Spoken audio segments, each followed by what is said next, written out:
ಎಲ್ಲರಿಗೂ ನಮಸ್ಕಾರ. Welcome to picky chemistry.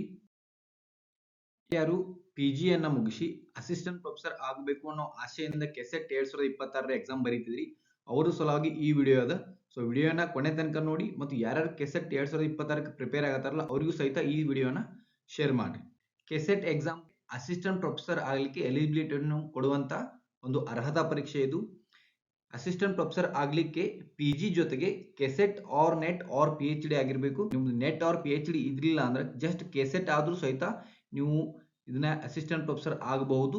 ಪ್ರತಿ ವರ್ಷ ಕೆಸೆಟ್ ಎಕ್ಸಾಮ್ ನ ಬರೀಬಹುದು. ಬಟ್ ಕೆಸೆಟ್ 2026 ಈ ಎಕ್ಸಾಮ್ ಏನದಲ್ಲ ಇದು 5 ರಿಂದ 6 ವರ್ಷಗಳಿಗೆ ಒಮ್ಮೆ ಬರುವಂತ ಎಕ್ಸಾಮ್ ಇದು. ಯಾಕಂದ್ರೆ ಅಸಿಸ್ಟೆಂಟ್ ಪ್ರೊಫೆಸರ್ ಇನ್ GFC ಕಾಲ್ ಆದ್ದು 2016ರಲ್ಲಿ. ಅದಾದ್ಮೇಲೆ 2022ರಲ್ಲಿ ಒಂದು ಕಾಲ್ ಆಗಿತ್ತು, ಎಕ್ಸಾಮ್ ನಡೆಯುತ್ತಿದ್ದು. ಇವಾಗ C&R ಫೈನಲ್ ಆದ್ರೆ ಇಮಿಡಿಯೇಟ್ಲಿ ಇದು ನೋಟಿಫಿಕೇಶನ್ ಆಗ್ತದ. ಅದು ಆಗುವುದು ಕೆಸೆಟ್ 2026 ಮುಗಿದ ಮೇಲೆ, ಅಂದ್ರೆ 2027ರಲ್ಲಿ assistant professor in GFC call form ಆಗ್ತದೆ. ಅದಕ್ಕಾಗಿ ಯಾರು 2026ರ ಕೆಸೆಟ್ ಅನ್ನ ಕ್ಲಿಯರ್ ಮಾಡ್ತೀರಿ ಅವರು 2027ರಲ್ಲಿ ನಡೆಯುವಂತ ಅಸಿಸ್ಟೆಂಟ್ ಪ್ರೊಫೆಸರ್ ಇನ್ GFC ಅನ್ನ ಬರ್ಲಿಕ್ಕೆ ಎಲಿಜಿಬಲ್ ಇರ್ತೀರಿ.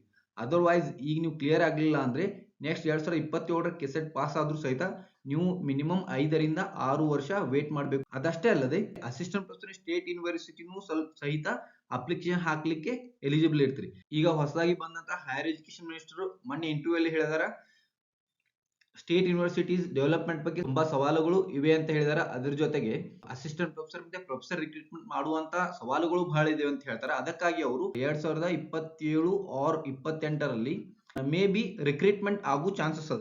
ಸ್ಟೇಟ್ ಯೂನಿವರ್ಸಿಟಿಯಲ್ಲಿ ರಿಕ್ರೂಟ್ಮೆಂಟ್ ಬಹಳ ವರ್ಷದಿಂದ ಆಗಿಲ್ಲ. ಅದಕ್ಕಾಗಿ ನೀವು ಈ ಕೆಸೆಟ್ ಎಕ್ಸಾಮ್ ಅನ್ನ ಪಾಸ್ ಮಾಡಿದ್ರೆ ನೀವು ಸಹಿತ ಅಪ್ಲಿಕೇಶನ್ ಹಾಕ್ಲಿಕ್ಕೆ ಎಲಿಜಿಬಲ್ ಇರ್ತೀವಿ.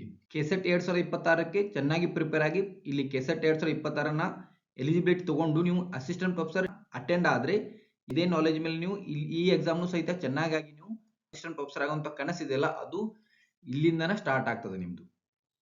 ಸೊ ಕೆಸೆಟ್ 2026ಕ್ಕೆ ನೀವು ಚೆನ್ನಾಗಿ ಪ್ರಿಪೇರ್ ಆದ್ರೆ ನಿಮ್ಮ ಹತ್ರ PG ಪ್ಲಸ್ B.Ed ಇದ್ರೆ ನೀವು PU ಲೆಕ್ಚರ್ಗೂ ಎಲಿಜಿಬಲ್ ಇರ್ತೀರಿ. ಇಲ್ಲೂ ಸಹಿತ ಇದು ಸಹಿತ ಜಾಬ್ ಆಗುವ ಚಾನ್ಸಸ್ ನಿಮ್ದು ಬಹಳ ಇರ್ತದೆ. ಕೆಸೆಟ್ ಎಕ್ಸಾಮ್ ಅಷ್ಟು ಈಸಿನೂ ಇಲ್ಲ. ಯಾಕಂದ್ರೆ ಲಾಸ್ಟ್ ಇಯರ್ ಕನ್ಸಿಡರ್ ಮಾಡಿದ್ರೆ 2025ರಲ್ಲಿ 1,21,000 ಕ್ಯಾಂಡಿಡೇಟ್ಸ್ ಎಕ್ಸಾಮ್ ಬರ್ದಿದ್ರು. ಅದರಲ್ಲಿ 6% ಅಂದ್ರೆ 1,21,000 ಕ್ಯಾಂಡಿಡೇಟ್ಸ್ ಅಲ್ಲಿ ಕೇವಲ 8,383 ಕ್ಯಾಂಡಿಡೇಟ್ಸ್ ಅಷ್ಟೇ ಎಲಿಜಿಬಿಲಿಟಿ ಪಡ್ಕೋತಾರ. ಈ ಸಾರಿ ಅಂದ್ರೆ 2026ರಲ್ಲಿ ಅಂದಾಜು 1,20,000 ಕ್ಯಾಂಡಿಡೇಟ್ಸ್ ಎಕ್ಸಾಮ್ ಅನ್ನ ಬರೀಬಹುದು. ಇದರಲ್ಲಿ ಎಲಿಜಿಬಲ್ ಆಗುವಂತ expected number of candidates to get the eligibility in KSET 2026 is 8,500. ಅಂದರೆ ನೀವು 8,500 ಜನರಲ್ಲಿ ಒಬ್ಬರಾದ್ರೆ ಮಾತ್ರ ನೀವು ಅಸಿಸ್ಟೆಂಟ್ ಪ್ರೊಫೆಸರ್ ಅಪ್ಲಿಕೇಶನ್ ಹಾಕ್ಲಿಕ್ಕೆ ಎಲಿಜಿಬಲ್ ಇರ್ತೀರಿ. ಎಕ್ಸಾಮ್ ಇರುವುದು 11 ಅಕ್ಟೋಬರ್ 2026ರಲ್ಲಿ. ಸೊ ಇನ್ನುಳಿದಿರುವುದು ಕೇವಲ 55 ದಿನಗಳು. ಓಕೆ, 55 ದಿನಗಳಲ್ಲಿ ನೀವು ಚೆನ್ನಾಗಿ ಪ್ರಿಪೇರ್ ಆಗಿ ನೀವು ಕೆಸೆಟ್ ಎಕ್ಸಾಮ್ ಬರೆದು ಕೆಸೆಟ್ ಕ್ವಾಲಿಫೈ ಆದ್ರೆ ಅಷ್ಟೇ ನೀವು ಅಸಿಸ್ಟೆಂಟ್ ಪ್ರೊಫೆಸರ್ ಎಕ್ಸಾಮ್ ಬರ್ಲಿಕ್ಕೆ ಎಲಿಜಿಬಲ್ ಇರ್ತೀರಿ. ಮತ್ತೆ ನೆಕ್ಸ್ಟ್ ಇಯರ್ ಬರುವಂತ ಅಸಿಸ್ಟೆಂಟ್ ಪ್ರೊಫೆಸರ್ ಎಲ್ಲೇ ಕಾಲ್ ಆದ್ರೂ ನೀವು ಅಪ್ಲಿಕೇಶನ್ ಹಾಕಿ ಒಂದು ಚಾನ್ಸ್ ಇರ್ತದೆ ನಿಮ್ಗೆ ಅಸಿಸ್ಟೆಂಟ್ ಪ್ರೊಫೆಸರ್ ಆಗ್ಲಿಕ್ಕೆ. ಅದಕ್ಕಾಗಿ don't take this KSET 2026 lightly. Start your preparation. You have only 55 days. Okay, thank you.